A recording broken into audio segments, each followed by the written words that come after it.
The Steelers' quiet balancing act, winning now without losing. Tomorrow.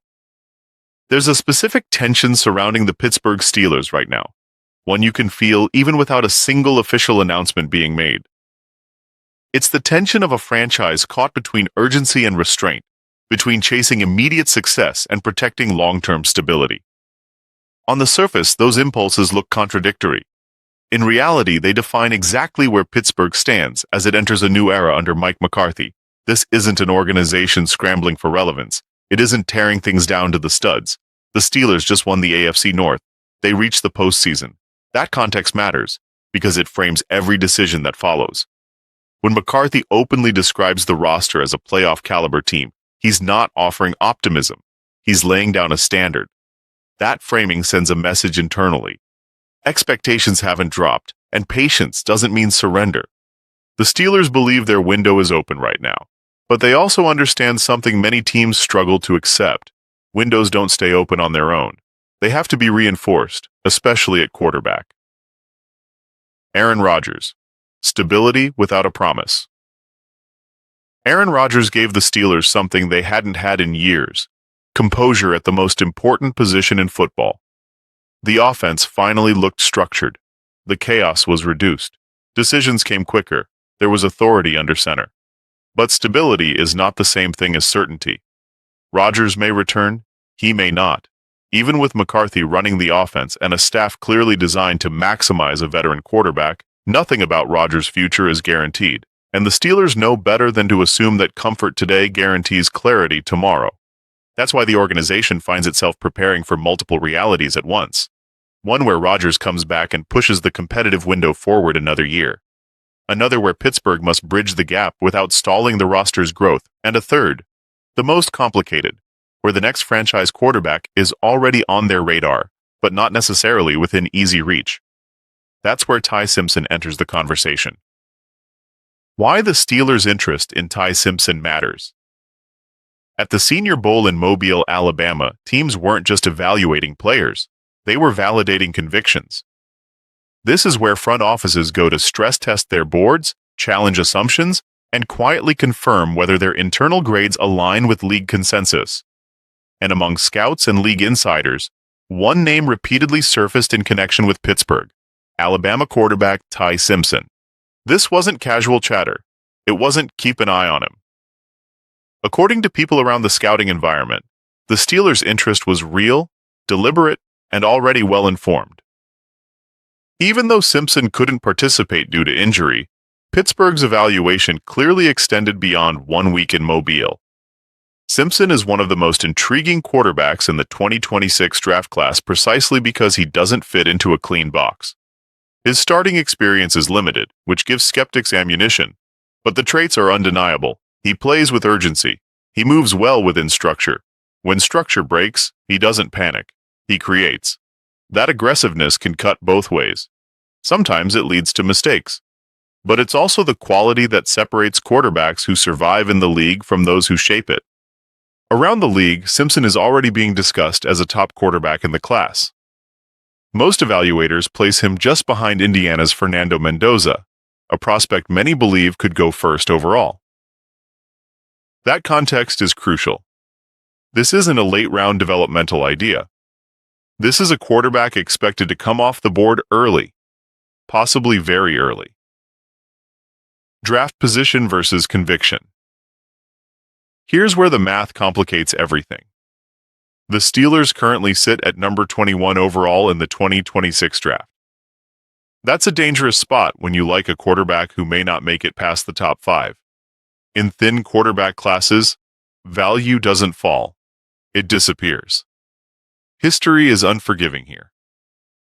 Quarterbacks with true first-round grades rarely slide quietly into the 20s.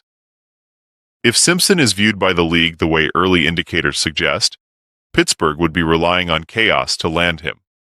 Unexpected trades, teams passing unexpectedly, or a sudden shift in board priorities. There's even a realistic scenario where Simpson comes off the board near the very top, possibly as early as number 2 overall. Alabama head coach Kalen DeBoer hasn't hidden his belief either, openly warning doubters not to rewrite history later. That creates the core dilemma. If the Steelers believe Simpson can be a franchise-altering quarterback, waiting may not be an option. The philosophy behind the decision. This is where McCarthy's messaging becomes critical. When he says this isn't a rebuild, he's also saying something else. The Steelers don't need a quarterback to save them. They need one to elevate them. That distinction changes everything. Drafting out of desperation leads to panic decisions. Drafting out of alignment leads to bold ones. And alignment between coaching philosophy, roster construction, and long-term vision is what Pittsburgh appears to be chasing.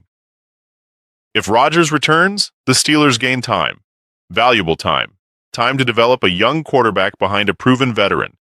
Time to evaluate without forcing a player onto the field too early. Time to avoid repeating past mistakes.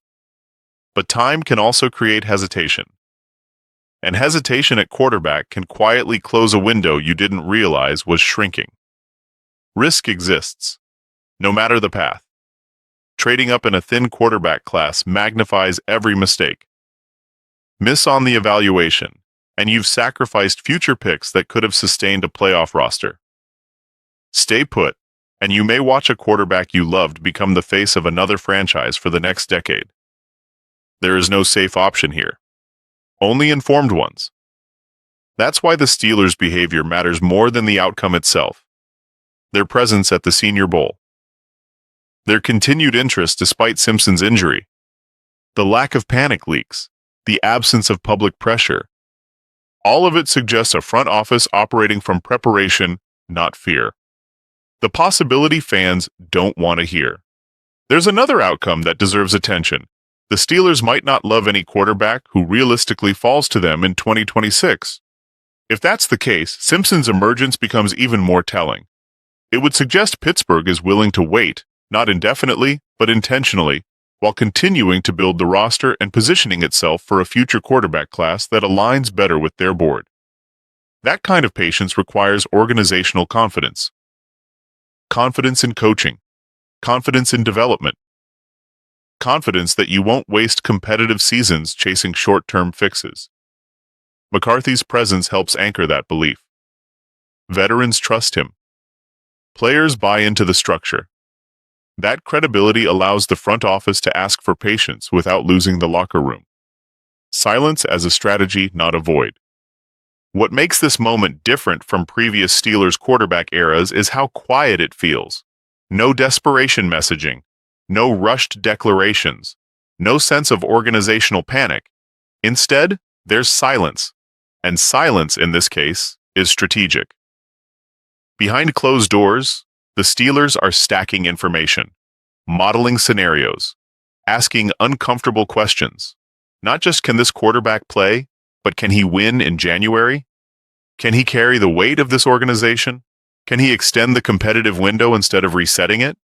Those questions don't produce quick answers, but they produce better ones.